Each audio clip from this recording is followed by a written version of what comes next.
حرم شریف کرین حادثہ 110 افراد کی اموات، سعودی سپریم کورٹ نے بڑا فیصلہ سنا دیا۔ سعودی سپریم کورٹ نے 2015 کے کرین حادثے سے متعلق تمام فیصلے کالعدم قرار دے دیے۔ سعودی میڈیا کے مطابق سپریم کورٹ نے حکم دیا کہ نیا جوڈیشل سرکٹ کیس کا پھر سے جائزہ لے۔ یہاں یہ بات قابل ذکر ہے کہ 11 دسمبر 2015 کو مسجد الحرام میں تعمیراتی کام کے لیے استعمال ہونے والی کرین گرنے سے 110 افراد جاں بحق اور 209 زخمی ہو گئے تھے۔ تعمیرات کا ٹھیکہ بن لادن گروپ کے پاس تھا اور حادثے کے بعد گروپ پر تعمیراتی کام کے دوران حفاظتی اقدامات سے لاپرواہی برتنے کا الزام لگایا گیا تھا۔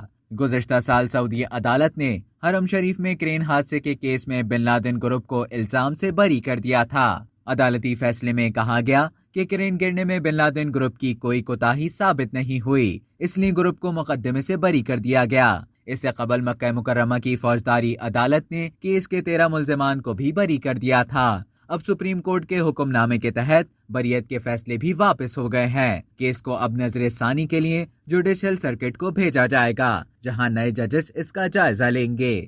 اب تک کے لیے اتنا ہی۔ مزید خبروں اور نیوز اپڈیٹس کے لیے ڈیلی جنگ کے یوٹیوب چینل کو سبسکرائب کریں اور فیس بک کے پیج کو لائک کرنا نہ بھولیں۔